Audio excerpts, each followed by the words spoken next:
pas reconnaître tous les noms et je m'excuse pour ça. Je suis accompagné d'une femme extraordinaire avec ma belle Valérie. Une grâce, un don de l'Éternel et j'en suis très reconnaissant. Merci. Vous savez, on passe tous par des épreuves et on va parler ce matin d'un texte qui a été pour moi un passage dans ma vie. À travers tous les moments difficiles que j'ai pu vivre. Et on va revenir là-dessus. Même présentement, je suis dans un état de faiblesse, je suis dans des symptômes de commotion qui persistent encore et même, etc. Fait que ça m'amène des fois à même oublier, manquer de concentration, chercher mes mots, etc., etc. Fait que ça fait partie de ma réalité maintenant. Et je disais à mon épouse, oups, c'est parti ce matin du mauvais côté, là. Mais la grâce de Dieu, on s'est mis à genoux. On a dit, Seigneur, c'est dans un état de faiblesse. Je vais être parmi vous. En étant accueilli, aimé. Vous savez, un passage comme Paul aux Romains, dans le chapitre 8, c'est un passage, Romains 8, qui parle, qui n'a aucune condamnation pour ceux qui sont en Jésus-Christ. Paul aux Romains, il dit vraiment, il nous raconte finalement la vie chrétienne. Qu'est-ce que c'est la vie chrétienne? La vie remplie de l'Esprit. La vie qui s'affectionne aux choses de l'Esprit. Celle qui nous donne la vie. On est en présence de Dieu. Et je vais lire avec vous le passage, celui-ci, au verset 32.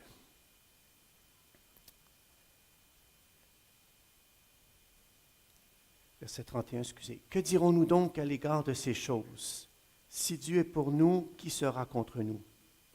Lui, qui n'a point épargné son propre Fils, mais qui l'a livré pour nous tous, comment ne nous donnera-t-il pas aussi toutes choses avec lui? Qui accusera les élus de Dieu? C'est Dieu qui justifie. Qui les condamnera? Christ est mort, bien plus, il est ressuscité, il est à la droite de Dieu, il intercède pour nous. Qui nous séparera de l'amour de Christ? Serait-ce la tribulation, l'angoisse, la persécution, ou la faim, ou la nudité, ou le péril, ou l'épée? Selon qu'il est écrit, c'est à cause de toi que nous on met à mort tout le jour, qu'on nous regarde comme des brebis destinées à la boucherie. Mais dans toutes ces choses, nous sommes plus que vainqueurs par celui qui nous a aimés. Car j'ai l'assurance que ni la mort, ni la vie, ni les anges, ni les dominations, ni les choses présentes, ni les choses à venir, ni les puissances, ni la hauteur, ni la profondeur, ni aucune autre créature ne pourra nous séparer de l'amour de Dieu manifesté en Jésus-Christ, notre Seigneur. Prions Dieu ensemble. Tendre Père, merci pour ta parole qui nous ramène aux réalités spirituelles, nous ramène à toi. Comme nous l'avons chanté, nous voulons voir Jésus ce matin. On veut rencontrer notre bien-aimé Maître. On veut être transformé par lui, par sa présence, dans l'esprit, dans l'homme intérieur. Nous désirons revêtir l'incorruptibilité. Nous voulons vivre ce que tu nous as préparé d'avance. Père, cher Papa, merci d'être là. Merci pour ton amour manifesté en Jésus. Amen.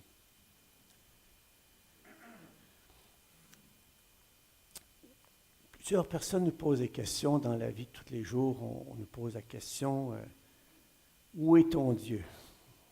Avec tout ce que tu vis, pourquoi que tu continues à aller à l'église?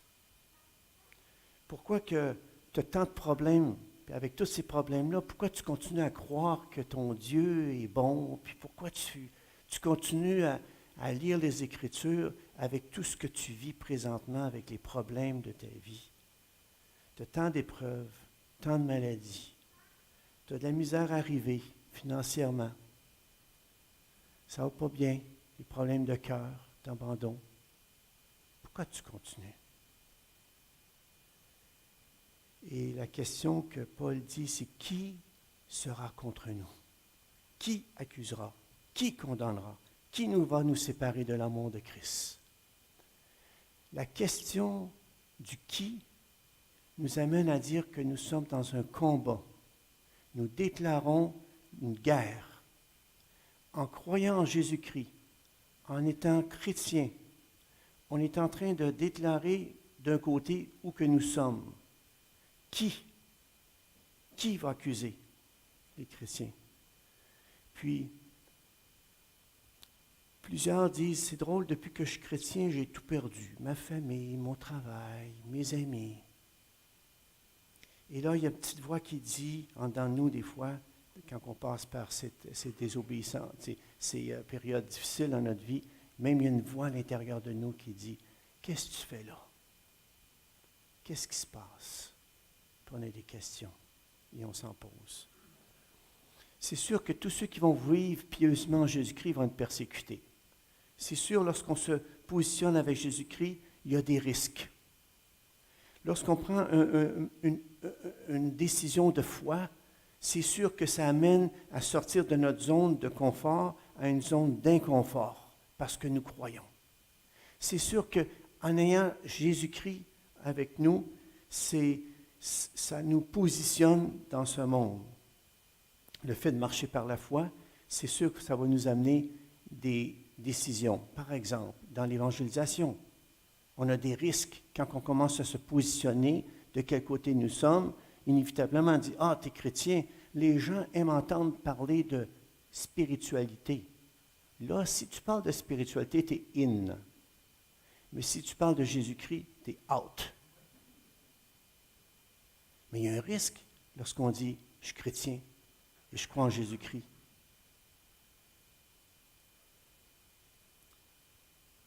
Lorsque tu arrives à une décision, tu dis, est-ce que je déclare ou je ne déclare pas? C'est au noir ou c'est pas au noir? Lorsque moi est arrivé, puis le gars de déménageur, il dit, veux-tu un reçu? Ma sœur est là, mes tantes sont là, je suis en train de les aider. Puis, est-ce que vous voulez un reçu? Moi, j'ai dit oui. Ma sœur a dit, ben non. Ça va nous sauver 200 piastres de taxes. Ben, je dis, moi, c'est moi qui prends la décision pour mes tantes. On déclare. Et finalement, ça nous donne une position, là où on se positionne. Donc, les gens nous disent, ça n'a pas d'allure. Le fait qu'on décide de marcher avec Christ dans le milieu du travail, des fois, ça va nous amener à la mission, puis des fois, de laisser nos vacances pour... Il y a un prix. Un prix. Et malgré tout ce qu'on va vivre et souffrir, malgré ce qu'on vit ici-bas, le qui est là. Qui va nous accuser? Qui est autour de toi qui va vouloir te faire arrêter? T'arrêter complètement. Te faire regarder le problème comme tellement grand, l'épreuve, que tu peux dire c'est qui? Pour qui va m'arrêter?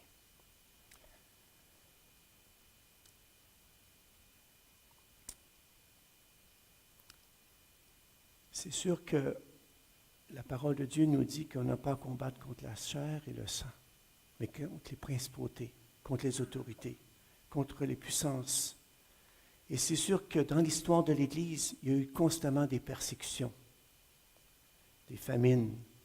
Il y a des chrétiens qui ont été décapités, des chrétiens, même l'apôtre Paul qui a été frappé. On a été en péril. L'épée est là. Il y a un risque, c'est certain. Mais la question, c'est qui nous séparera de l'amour de Christ? Qui va atteindre notre cœur au point de nous faire croire que nous ne sommes pas des êtres aimés?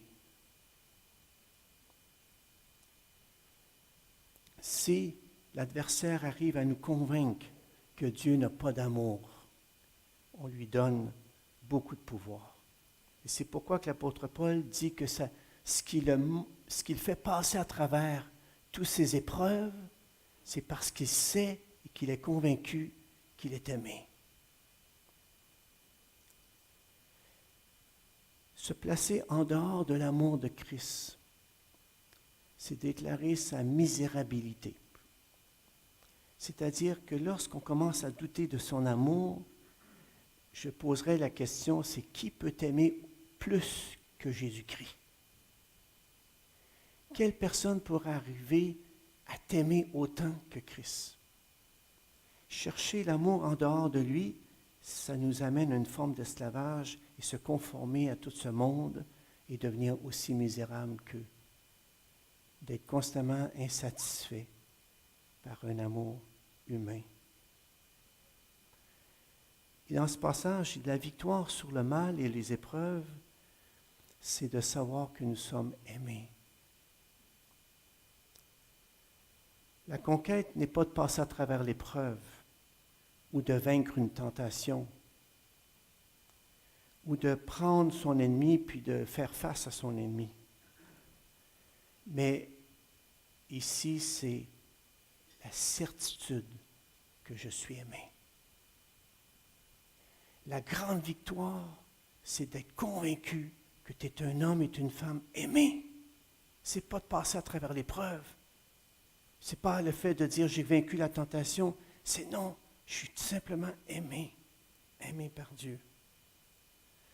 Tu peux enlever mes biens, tu peux enlever tout ce que j'ai, tu peux enlever mon corps, me blesser et autres, mais il n'y a rien qui va me séparer de l'amour de Dieu, de cet amour qui a été manifesté en Jésus-Christ. Parce que cet amour-là va passer au-delà de la mort. Même si je meurs, il continue à m'aimer. Lorsqu'Hélène a appris qu'elle avait le cancer, Hélène, mon épouse, la mère de Jérémie, lorsqu'on a appris qu'elle mourrait, qu'elle allait mourir, le médecin dit il n'y a aucun médicament pour ça. La seule chose qu'on va faire avec ce cancer de la thyroïde, c'est de donner des soins de confort pour que vous puissiez respirer jusqu'à la fin. Et moi, je me disais, comment on va faire pour prier? Comment on va faire? Qu'est-ce qu'on va demander à Dieu? Et mon épouse, Hélène, disait que tout soit pour la gloire de Dieu. Et là, je me rappelle, je me suis mis à genoux à côté d'elle, elle me flottait la tête, les cheveux de la tête, puis j'étais la tête sur ses genoux, puis je pleurais. Je dis, comment je vais faire élever ce gars-là? Comment je vais faire, il y a 14 ans, sans toi? Puis elle me dit, François,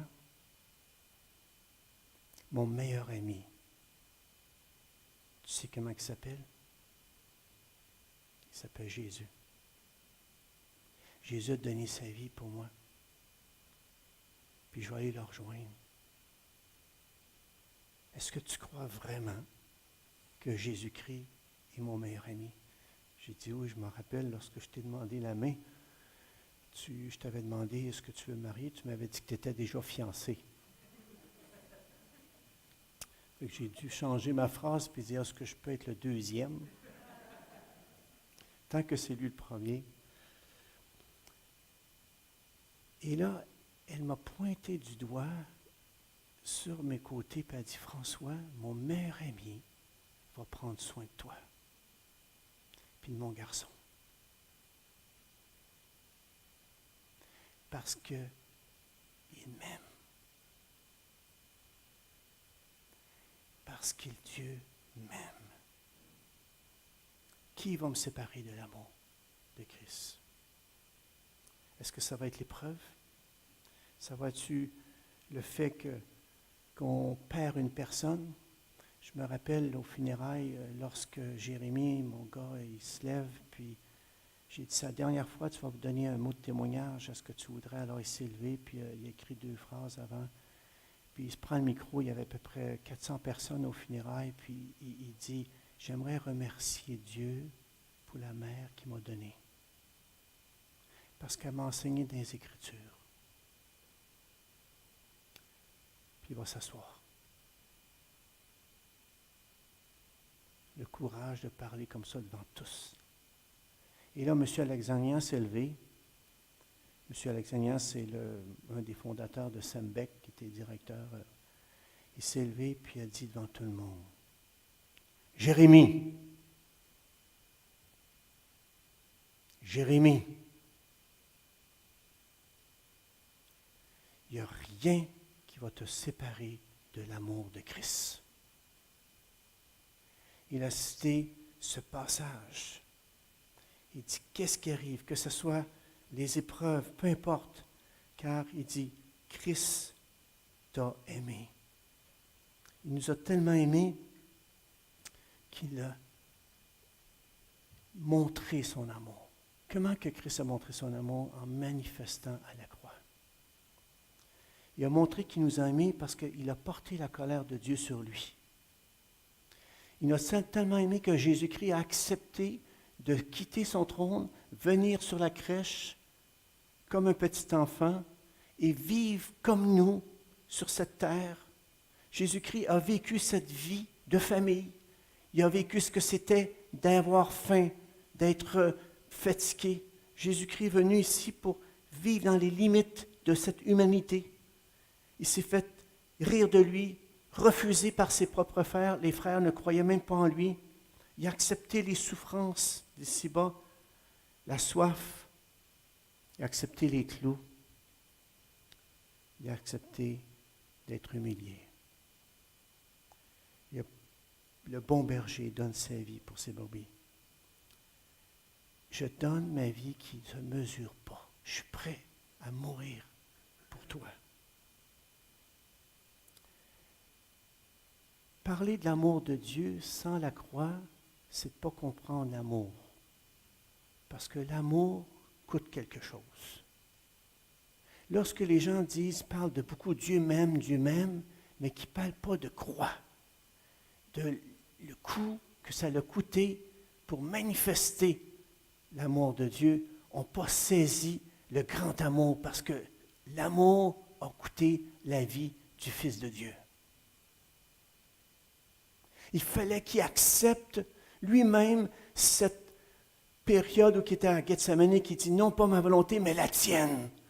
Mon Père, je veux faire ta volonté, je veux que cette coupe puisse s'éloigner. Oui, il ne voulait pas souffrir vraiment, c'est certain. Humainement parlant, des grumeaux de sang sortaient de lui. Mais par amour pour ceux qu'il aime, à cause des siens, il a accepté la croix. Ça lui a coûté l'honneur, il a été humilié, le roi, humilié. Le Fils de Dieu, c'est le roi des Juifs, qui était non reconnu, non accepté par les siens, par son peuple, qui l'ont rejeté, qui ont dit crucifie-le. Il a été craché au visage. On a même planté sur son côté pour s'assurer qu'il était vraiment mort avant de le détacher de la croix. C'est la mort la plus horrible. Chaque respire qu'il prenait.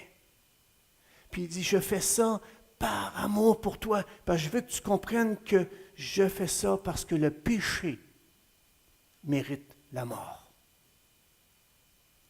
Parce que nous savons que Dieu, qui est saint, sa sainteté est là, et ses critères n'ont pas descendu, n'ont pas amélioré. Dieu n'est pas en train d'effacer les conséquences du péché dans le sens de sa sainteté. Il n'ignore pas, au contraire, Dieu est saint. Puis à cause de sa sainteté, il faut absolument qu'il règle la situation du péché, c'est-à-dire qu'il faut que Christ meure à la croix. Sa condamnation, c'est notre condamnation. Il a été crucifié à la croix parce qu'il a pris notre place. On le sait, on le répète plusieurs fois. Mais lorsqu'arrive le moment où tu as péché, je ne sais pas si vous avez senti la honte du péché dans votre vie. Et à un moment donné, j'allais pour annoncer la parole de Dieu. Puis, je venais de réaliser que je n'étais pas digne, que j'étais pécheur et ce que je venais de faire était mal. Et dans ma chambre à coucher, je me suis étendu à terre en pleurant. J'ai dit, ça ne se peut pas, Seigneur, je ne peux pas me relever. J'étais étendu à terre et là, je dis, Seigneur, je ne suis pas digne, je ne peux pas aller, je ne peux pas aller. Il y avait comme quelque chose en dedans de moi qui disait, ah, jeté. Arrête d'être hypocrite. Tu pêches encore, puis combien de fois que tu vas encore pécher? Et je me sentais écrasé. J'avais honte, pas capable de me relever. Et à un moment donné, dans mes pleurs, dans ce moment de contrition, j'ai dit, ça se peut pas, moi qui ai péché, qui ai fait ça. J'ai honte. La main du Seigneur à côté de moi. Ça marque. Puis il dit, donne-moi ta main.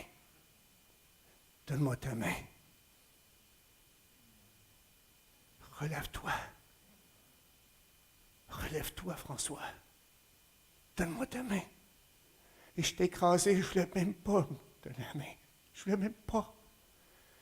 Et quand j'ai réalisé que Christ me dit, lève-toi, je te pardonne. Je te pardonne. Moi, je ne vois pas grand-chose. Pourquoi tu me pardonnes? Je t'aime. Je t'aime. Qu'est-ce que tu veux de plus? Regarde. J'ai donné ma vie pour toi. Je t'aime. Qui va te séparer de cet amour? Qui peut aimer plus que lui? Nous sommes un peuple de gens aimés, chouchoutés, bien-aimés. Nous sommes plus que vainqueurs par celui qui nous a aimés. L'adversaire veut nous écraser, nous garder à terre. Il veut que l'Église du Seigneur s'arrête. Mais nous sommes plus que vainqueurs. Et nous allons conquérir encore. Nous allons nous lever encore. Et on va annoncer Christ encore. Il ne nous arrêtera pas. Et je me suis levé. Et j'ai parti. Il y a une personne qui est venue à Christ. Et cette personne est rendue pasteur d'une église. Cette rencontre avec Christ, Dieu voulait que je passe par cette épreuve de foi. De dire, Seigneur, c'est parce que tu m'aimes que je me lève. Est-ce que vous pensez que je me glorifie et dis, hey, il y a un pasteur qui est venu, je l'ai conduit au Seigneur. Oh, wow. Hey, c'est un pécheur qui était dans sa chambre à coucher. Il n'y a aucune gloire avec François. Il n'y a rien en nous. Mais toute gloire revient à lui, qui a souffert la croix, puis qui dit, je t'aime, je t'aime. Tout ça arrive à cause de Jésus.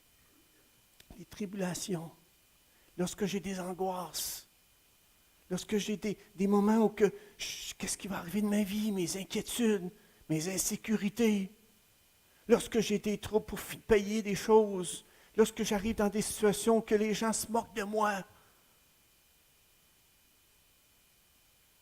je peux me dire, et tu peux te dire, je suis aimé.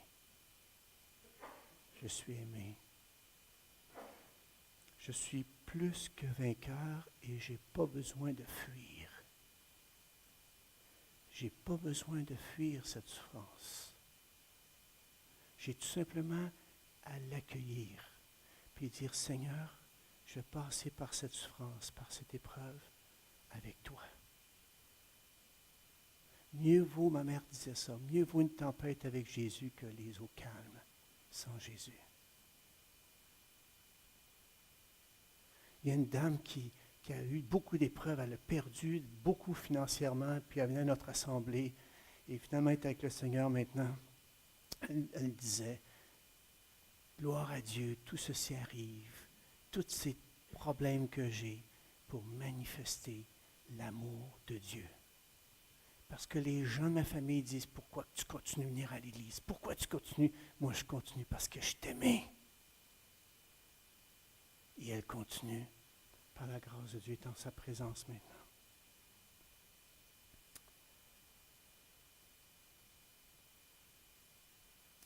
Qu'on soit accusé de péché, oui, nous sommes coupables.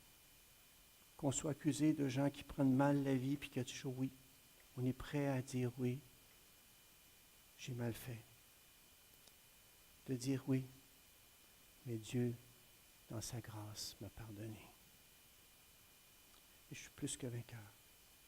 Donc c'est pour ça qu'il n'y a plus de condamnation, parce que Christ a donné sa vie pour moi. Dieu est là, puis il intercède. Il intercède même, il est déjà là. Puisqu'il m'aime, puisqu'il t'aime, nous avons une nouvelle relation les uns les autres. Lorsque je rencontre un frère ou une sœur, lorsque je vous vois, savez-vous qu'est-ce que je vois? Quand je regarde, quand on se regarde les uns les autres, on a tendance à s'identifier par nos péchés. Ah oui, lui, il est un gars qui arrive en retard. Ah, elle, attention, elle va m'aimer, fais attention à elle. Lui, il est en colère. Écoute, s'il dit pas un mot, il pète le feu. Puis, chacun d'entre nous, on se connaît assez là, pour s'identifier par nos péchés. Chérie, c'est quoi mon péché, tu me connais?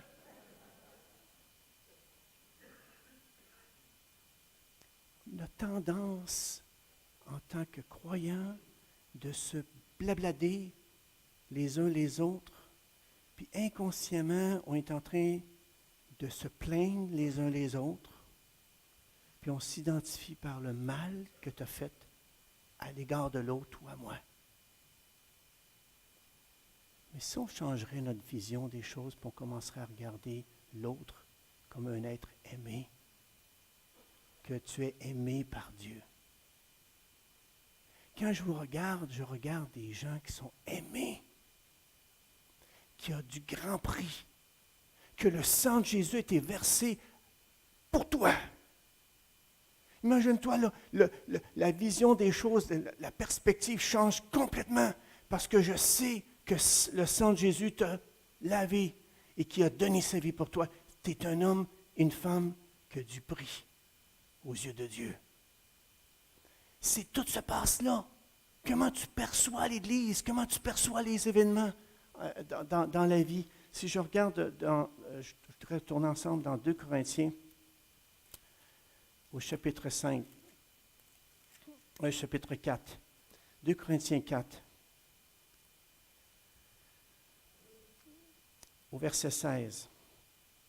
Paul, il dit, c'est pourquoi nous ne perdons pas courage, et lorsque même notre homme extérieur se détruit, notre homme intérieur se renouvelle de jour en jour, car nos légères afflictions du moment présent produisent pour nous, au-delà de toute mesure, un poids éternel de gloire, parce que nous, quoi? Regardons, non point aux choses visibles, mais à celles qui sont invisibles, car les choses visibles sont passagères, et les invisibles sont éternels.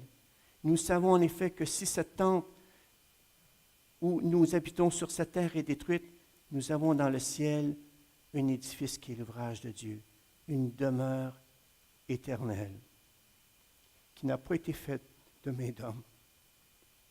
Aussi, nous gémissons dans cette tente, désirant revêtir notre domicile céleste, si du moins nous sommes trouvés vêtus et non pas nus. Car tandis que nous sommes dans cette tente, nous gémissons accablés parce que nous voulons non pas nous dépouiller, mais nous revêtir, afin que ce qui est mortel soit englouti par la vie. Et celui qui nous a formés pour cela, c'est Dieu qui nous a donné les arts de l'Esprit. Donc, nous sommes toujours pleins de confiance dans le Seigneur. Ici, le passage que je veux manifester, c'est que nous ne regardons pas aux choses visibles. Un poids éternel le présent et l'avenir, une perspective qui change complètement notre façon de voir, qu'on puisse avoir le renouvellement de l'intelligence dans notre cœur, qu'on puisse saisir les réalités spirituelles. Donc déjà, je peux être abattu. Déjà, je peux avoir des peurs, des craintes. Je peux vivre des troubles, oui, comme Jésus a vécu dans le jardin de Gethsémani. On vit des émotions, on vit des situations difficiles. Oui, c'est vrai, c'est vrai. Je pense à Anne, par exemple, lorsqu'elle était au temple, qui n'avait pas aucun enfant, combien de fois qu'elle a prié, et elle se retrouve au temple, et là, elle avait de l'amertume dans le cœur. Oui, on vit des émotions, on vit des situations difficiles. Et Anne avait l'amertume et elle a été au temple. Puis elle a exposé son amertume. Elle avait à peine à parler. Il y a des choses qu'on dit au Seigneur qui sont dures. Pourquoi, Seigneur? Pourquoi je n'ai pas d'enfant? Et d'exposer cette émotion-là devant Dieu, et était là. Et elle n'a pas prié à haute voix, elle a prié dans son cœur. Et Dieu était là pour l'entendre. Elle s'est fait juger. Élie pensait qu'elle était saoule. Souvent, lorsqu'on expose il y a d'autres personnes qui nous jugent, qui ne comprennent pas. Mais elle était en présence de Dieu. Dans nos réunions de prière, on partage des requêtes. Puis vu qu'on passait par un temps assez difficile, j'ai un ami qui s'est suicidé, qui est un ouvrier. Puis je ne rentrerai pas tout dans les détails, mais ça a été assez difficile pour moi, une autre épreuve. Puis lui aussi a passé cette épreuve, et toute la famille. Et je dis, il va voir les funérailles, puis j'ai demandé des requêtes de prière, mais l'étude que j'avais apportée, c'est lorsqu'on vit quelque chose comme chrétien, lorsqu'on a un problème mental, un problème de dépression, d'angoisse, un problème qui se vit, des doutes, et on vient pour partager ça dans notre petit groupe de prière. Aussitôt que tu dis, écoutez, je passe par des doutes, il va y avoir un frère ou une sœur qui va dire, non, tu n'as pas le droit de douter, là. Non. Tu vas commencer à dire, j'ai de l'angoisse, je prends des médicaments présentement contre l'anxiété. Hein? Voyons donc. Fait que là, on n'en parle pas. On ne dit pas qu'on va voir le médecin. On ne dit pas qu'on est en dépression. On ne dit pas, il faut pas dire que ça va mal, parce que ça commence à dire mal. Il va y avoir quelqu'un qui va nous dire, voyons donc, lève-toi, il faut que tu aies la foi, prends du courage.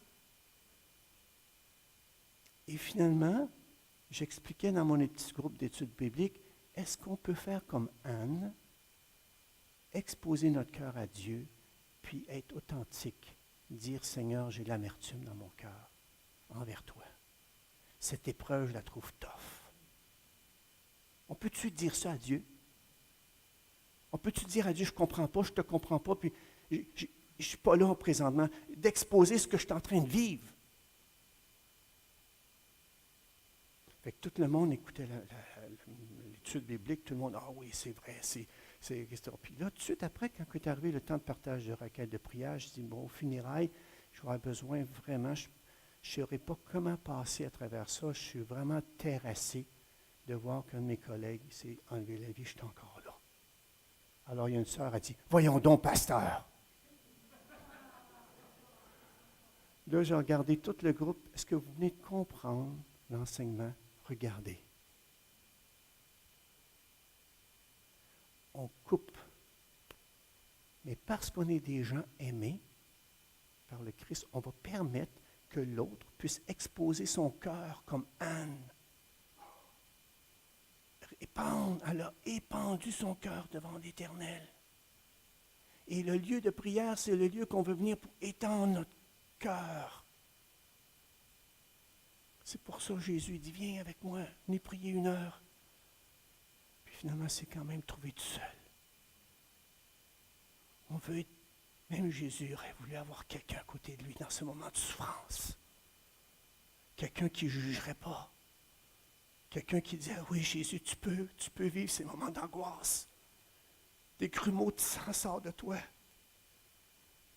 Je peux comprendre. Parce que moi aussi, ça m'arrive, Seigneur Jésus. Je vois que tu compatis avec moi parce que tes souffrances que tu as vécues, c'est les souffrances que moi aussi je vis sur cette terre. Il dit, vois-tu comment je t'ai aimé? Est-ce que tu réalises comment je t'aime? Parce que je ne te fais pas passer par des épreuves que moi-même je n'ai pas passées. Ce que je te demande, j'ai passé à travers. Jésus a passé à travers la souffrance, mais par la mort. C'est pour ça que le dernier moment, notre dernier souffle, il va être là encore à côté de toi. Il va dire, je sais ce que tu vis. Parce que j'ai connu ce que c'était. Mon Dieu, pourquoi m'as-tu abandonné? Je remets mon esprit entre tes mains. Ou de voir sa mère, qui était pour être sans souci financièrement, et Jean, et finalement, Jésus a passé par ces étapes. Et il nous aime. Et l'apôtre Paul est en train de nous dire dans Romains 8, ce matin, il nous invite à faire cette déclaration de foi au verset 38. Car j'ai l'assurance que ni la mort, ni la vie, ni les anges, ni les dominations, ni les choses présentes, ni les choses à venir, ni les puissances, la hauteur, les profondeurs, ni aucune autre créature, aucune accusation, n'importe qui, personne ne va me séparer de l'amour de Dieu manifesté en Jésus-Christ. Ce matin, je vous invite à faire un cri, une confession de foi. J'ai l'assurance, j'ai la certitude, je suis convaincu qu'il m'aime. Est-ce que vous êtes prêts à crier, à le dire à votre âme, de dire, Seigneur, je suis un être aimé. Et qu'on se dise les uns les autres ce matin, je suis aimé, tu es aimé. J'ai l'assurance que rien ne va me séparer de son amour. Est-ce que vous êtes prêts à faire cette déclaration de foi? D'être aimé à grand prix par notre bien-aimé Sauveur. Prions Dieu ensemble. Seigneur, merci encore une fois pour ta parole, merci pour ta grâce, merci pour toutes ces épreuves. Merci parce que tu connais notre cœur, tu sais ce que nous vivons, chacun d'entre nous. Tu connais nos angoisses, nos peurs. Tu as vu des fois qu'on n'a pas pris position pour toi parce qu'on craignait d'être ridiculisé. On a eu peur soit d'évangéliser ou prendre position. Tu as vu le Pierre qui a renié en nous. On s'est identifié souvent à Pierre, puis on a dit, on t'a demandé pardon. Et encore, toi, Seigneur Jésus. Toi, Seigneur Jésus, tu n'éteins pas le lumignon. Tu ne brises pas le roseau. Tu sais tous les fiascos, toutes les erreurs qu'on a faites. Toutes les fois qu'on s'est détourné de toi.